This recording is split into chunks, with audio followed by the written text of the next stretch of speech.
आह, बड़ी भूख लग रही है, पर खाना कब तक मिलेगा पता नहीं। क्या करूं? हाँ, अभी तो वैसे भी कोई काम नहीं है, तो जंगल जाकर देखता हूँ। शायद कोई बढ़िया सा फल मिल जाए मुझे खाने के लिए। और ये सोचकर राजू उठकर जंगल की तरफ चल दिया। राजू एक बहुत ही गरीब और अनाथ बच्चा था। उसकी माँ उसे जन्म देते ही चल बसी थी और पिता सरजू गांव की अमीर जमींदार सेठ किशोरी लाल के यहाँ मजदूरी किया करता था। लेकिन पिछले साल एक अनाज से भरी बोरी उठाते हुए अचानक ही सरजू को दिल का दौरा पड़ा और वो भी चल बसा। राजू उसी पल से बेसहारा हो गया। हालांकि पूरे गांव के सामने अच्छा बनने के लिए सेठ किशोरी लाल ने उसे अपने घर में रख लिया, लेकिन सच ये था कि राजू के रूप में किशोरी लाल और उसके परिवार को एक मुफ्त का नौकर मिल गया था। किशोरी लाल की बीवी सुनंदा राजू से सारा दिन घर के काम करवाती और 2 वक्त के खाने के नाम पर उसे घर का बचा खुचा या कई बार तो थालियों की बची हुई जूठन ही पकड़ा दिया करती थी।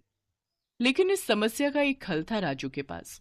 उसे जब भी भूख लगती तो वो सीधा गांव के घने जंगलों में पहुंच जाता था और वहां से अपने खाने के लिए कुछ न कुछ ढूंढ लिया करता था। उस दिन भी ऐसा ही हुआ। अरे वाह, ये आम बहुत मीठे हैं। ऐसा करता हूँ, 1-2 और तोड़ लेता हूँ, शाम को खा लूंगा। ऐसा सोचकर राजू ने कुछ और आम तोड़े और उन्हें अपने साथ लेकर किशोरी लाल की हवेली की तरफ चल दिया। वो आम खाते हुए ही जा रहा था और बहुत खुश भी था। लेकिन फिर, अच्छा, तो तू यहाँ है, कामचोर कहीं का। और ये आम कहाँ से लाए रे? हाँ, मालकिन, वो मैं ये आम हमारे बाग से चुरा कर लाए है ना? ठहर जा, आज तो तेरी खैर नहीं। सुनंदा ने राजू को उसकी पूरी बात कहने ही नहीं दी और उसके कान खींचते हुए सीधा उसे लेकर किशोरी लाल के पास पहुंची। देखो जी, ये मिल गया हमारे आमों का चोर। घर का सारा काम छोड़कर बाग से हमारे आम चुरा कर खा रहा था। नहीं नहीं मालकिन, मैंने आम नहीं चुराए। मैं तो जंगल गया था और चुप हो जा, नमक हराम कहीं के। तेरा कोई नहीं, ये सोचकर तुझ पर तरस खाया हमने। लेकिन सच है, तुम फटीचर लोग कभी किसी के सगे नहीं हो सकते। उठाओ उसे और फेंक दो हवेली से बाहर। अरे, ये क्या कर दिया आपने? मैं तो बस 2-4 थप्पड़ लगवाने लाई थी आपके पास, आपने तो उसे घर से ही निकाल दिया। अब कौन करेगा सारे काम? कमाल करती हो भगवान, तो मुझे पहले बताना चाहिए था ना कि क्या करना है और क्या नहीं। अब बाहर निकाल दिया है तो अभी तो वापस बुला नहीं सकते। ससुरा अनाथ है, 1-2 दिन में खुद ही वापस आ जाएगा, जब पेट में भूख से आग लगेगी। सुनंदा मुंह लटकाकर वहां से चली गई।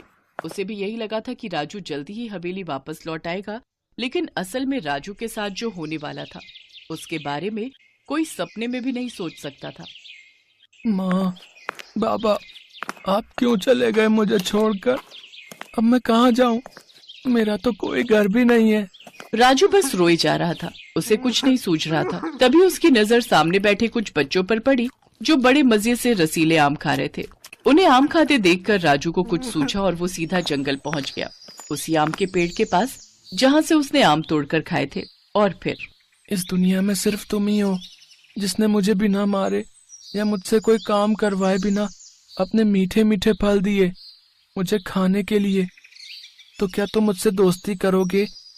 क्या मैं यहीं तुम्हारे पत्तों की छांव में बैठ जाऊं?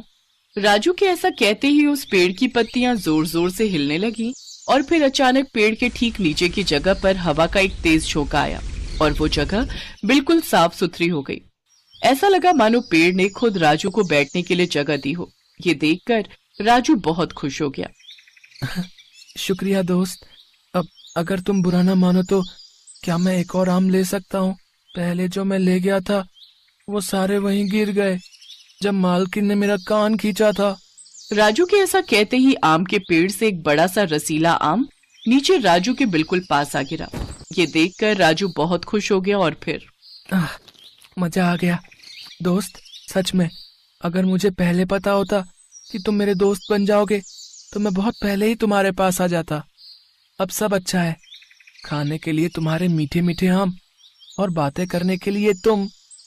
लेकिन घर तो अब भी नहीं है मेरे पास। घर के बारे में सोचकर राजू एक बार फिर से उदास हो गया और उसकी आंखों में आंसू भी आ गए। लेकिन तभी आम का पेड़ जोर जोर से हिलने लगा। ऐसा लग रहा था मानो बहुत तेज तूफान आ गया हो। ये देखकर राजू घबरा गया और पेड़ से दूर जाकर खड़ा हो गया। तब राजू ने देखा कि तेज हवा से पेड़ के पत्ते टूटकर गिर रहे हैं, लेकिन जमीन पर गिरते ही एक दूसरे से जुड़ जा रहे हैं। राजू को कुछ समझ नहीं आ रहा था कि वहाँ हो क्या रहा है, लेकिन कुछ ही देर में उसके सामने उसका अपना और एक बहुत ही प्यारा घर था जो कि उन्हीं पत्तों से बना था जो पेड़ से टूटकर नीचे गिरे थे। ये देखकर राजू की खुशी का ठिकाना नहीं रहा। अरे ये घर तो कितना अच्छा है, कितना सुंदर है। दोस्त, तुम तो सच में कमाल हो। इतना कहकर राजू उस पत्तों से बने घर के अंदर चला गया और अंदर जाकर तो वो हैरान ही रह गया।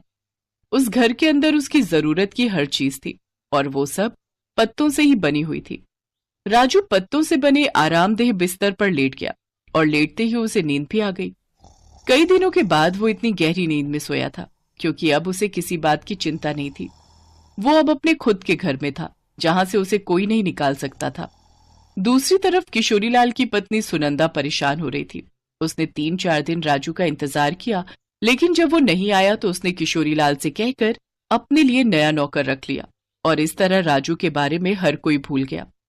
कोई नहीं जानता था कि राजू कहाँ है और किसी को उसके बारे में पता करने की जरूरत भी महसूस नहीं हुई। फिर कई सालों के बाद, हाँ भाई बरखुरदार, ये लो, ये रहे उस जमीन के कागज।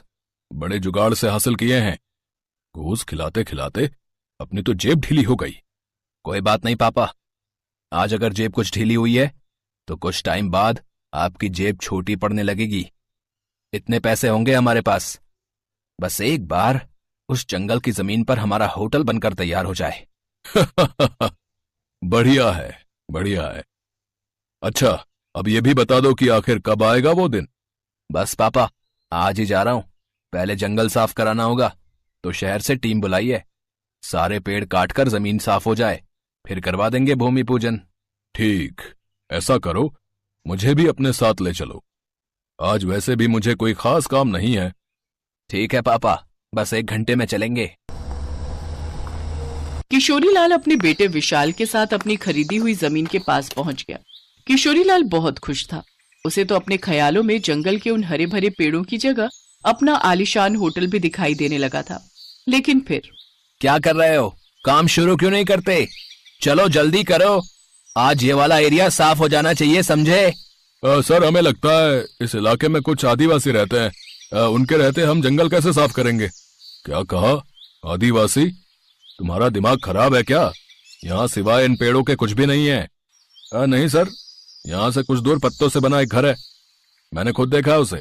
हालांकि उसके अंदर तो कोई नहीं था, लेकिन हमें डर है कि अगर वैसे ही घर और भी हुए तो यहाँ जरूर आदिवासियों का डेरा होगा और वो हमें कभी भी।